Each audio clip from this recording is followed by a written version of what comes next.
Hi friends, இன்றைக்கி என்ன topic பார்க்க போகிறோன்னா அணி இலக்கணம். இது எந்த புக்குன்னு பார்த்தோம்னா 8th ஸ்டாண்டர்ட் தமிழ் புக்கு. வாங்க லெசனுக்குள்ளே போவோம். முதல்ல அணி இலக்கணம். இந்த அணி இலக்கணத்தை பற்றி ஆல்ரெடி டெஃபினேஷன் சொல்லியிருப்போம் இந்த வீடியோவில்.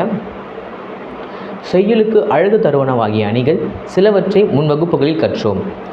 இன்னும் சில அணிகளை இங்கு கற்போம். முதல்ல பிரிது மொழிதல் அணி பார்ப்போம். மலையப்பன் சிறந்த உழைப்பாளி. ஆனால் தனது உடல்நலத்தில் அக்கறை காட்ட மாட்டான். அதனால் அடிக்கடி நோய்வாய்ப்படுவான். ஒருமுறை நோயுற்றிருந்த அவனை பார்க்க வந்த அவனது உறவினர் ஒருவர், தம்பி, சுவர் இருந்தால்தான் சித்திரம் வரைய முடியும், இதை நன்றாக புரிந்துகொள் என்றார். மலையப்பன், எனக்கும் இப்போதுதான் புரிகிறது. இனி நான் என் உடல்நலத்தில் போதிய அக்கறை செலுத்துவேன் என்றான்.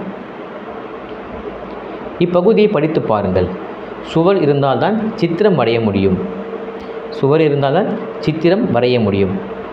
அதுபோல உடல் நலமாக இருந்தால்தான் உழைக்க முடியும் என்று சொல்ல வந்த உறவினர் இதில் இருக்க உவமையை மட்டும் கூறி விட்டுருப்பார். உவமையை மட்டும் சொல்லியிருப்பார். மலையப்பன் என்ன பண்ணியிருப்பார்னா,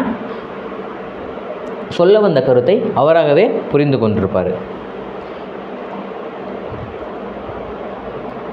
சுவர் இருந்தால்தான் சித்திரம் வரைய முடியும், அதுபோல உடல் நலமாக இருந்தால்தான் உழைக்க முடியும் என்று சொல்ல வந்த உறவினர் உவமையை மட்டும் கூறினார்.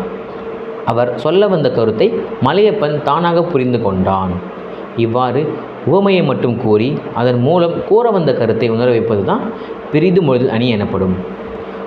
உவமையை மட்டும் கூறி அதன் மூலம் கூற வந்த கருத்தை உணர வைப்பது பிரிது மொழிதல் அணி எனப்படும். இங்கே எடுத்துக்காட்டு பார்ப்போம். கடலோடா கால்வன் நெடுந்தேர், கடலோடும் நாமாயும் ஓடா நிலத்து. இக்குறளுக்கான பொருள் என்னென்னு பார்த்தீங்கன்னா, கடலில் ஓடுற கப்பல் நிலத்தில் ஓடாது, நிலத்தில் ஓடுற தேர் பார்த்திங்கன்னா கடலில் ஓடாது. நிலத்தில் ஓடும் தேர் கடலில் ஓடாது, கடலில் ஓடும் கப்பல் நிலத்தில் ஓடாது என்ற உவமையை மட்டும் கூறுகிறது. இதன் மூலம் ஒவ்வொருவருக்கும் தமக்கு உரிய இடத்தில் வெற்றி பெற முடியும். நமக்கு பொருத்தமில்லாத இடத்தில் வெற்றி பெறுதல் இயலாது என்னும் கருத்தை நாம் உணர்ந்து கொள்கின்றோம். எனவே இக்குறட்பாவில் பிரிது மொழிதல் அணி இடம்பெற்றுள்ளது. இதுதான் இந்த குறளுக்கான பொருள். அடுத்து வேற்றுமை அணி. தேனும் வெள்ளை சர்க்கரையும் இனிப்புச்சுவை உடையவை. அவற்றுள் தேன் உடலுக்கு நன்மை செய்யும், வெள்ளை சர்க்கரை உடலுக்கு தீங்கு செய்யும். இப்பகுதியை கவனியுங்கள். வெள்ளை சர்க்கரைக்கும் தேனுக்கும் இடையே ஒற்றுமை உண்டு. என்ன ஒற்றுமைன்னு பார்த்தீங்கன்னா, ரெண்டும் இனிப்பாக இருக்கும். ஆனால் வேற்றுமையும் உண்டு. வேற்றுமை என்னென்னு பார்த்தீங்கன்னா, தேன் நல்லது, வெள்ளை சர்க்கரை உடலுக்கு தீங்கானது. வெள்ளை சர்க்கரைக்கும் தேனுக்கும் இடையே ஒற்றுமை உண்டு, வேற்றுமையும் உண்டு. இரண்டும் இனிப்பு சுவை உடையவை என்பது ஒற்றுமை.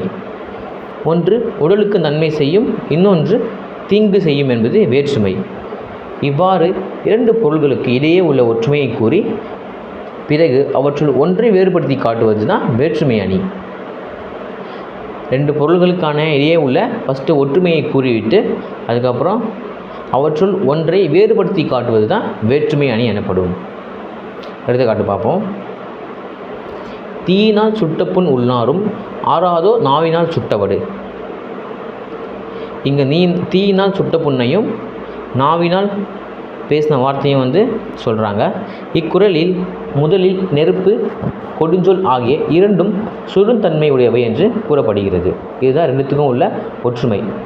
வேற்றுமை என்னென்னு பார்த்தீங்கன்னா, பின்னர் நெருப்பினால் சுட்ட காயம் ஆறிவிடும், உள்ளத்தில் ஏற்பட்ட வடு ஆறாது என்று இரண்டுக்கும் இடையே உள்ள வேறுபாடு கூறப்படுகிறது.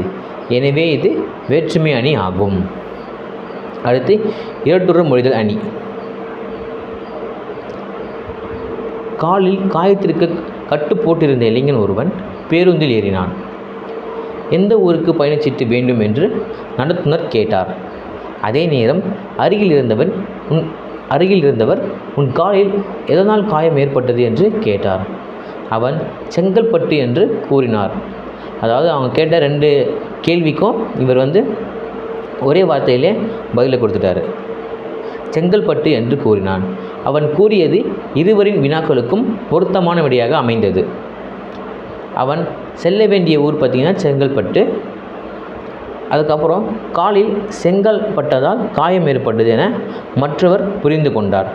2 கேள்விக்கும் ஒரே பதிலை கொடுக்குறாரு. இவ்வாறு ஒரு சொல் அல்லது தொடர் இருபொருள் தருமாறு அமைவது தான் இரட்டுற மொழிதல் எனும் அணியாகும். இரட்டுற மொழிதல் இதனை ஸ்லேடை என்றும் கூறுவர். இரட்டுற மொழிதல் அணிக்கு மற்றொரு பேர் என்னன்னு பார்த்தீங்கன்னா ஸ்லேடை. இந்த ஸ்லேடை பாடுவதை வள்ளுவர் யாருன்னு பார்த்தீங்கன்னா காளமேக புலவர். அவர் தான் ஸ்லேடை பாடுவதில் வல்லவர். எடுத்துக்காட்டு பார்ப்போம்.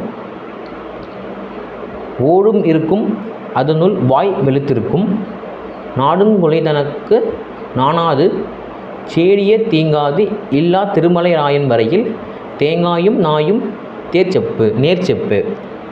இந்த பாட்டும் காளமேக புலவர் தான் பாடியிருப்பார்.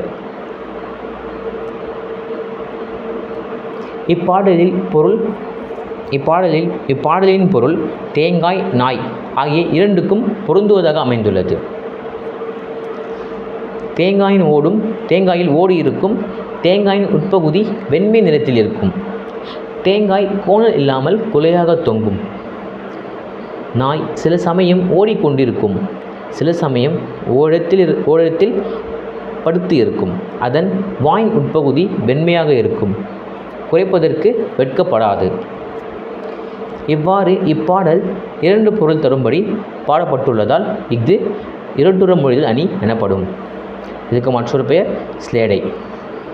இதோட இந்த லெசன் முடியுது. தேங்க்யூ.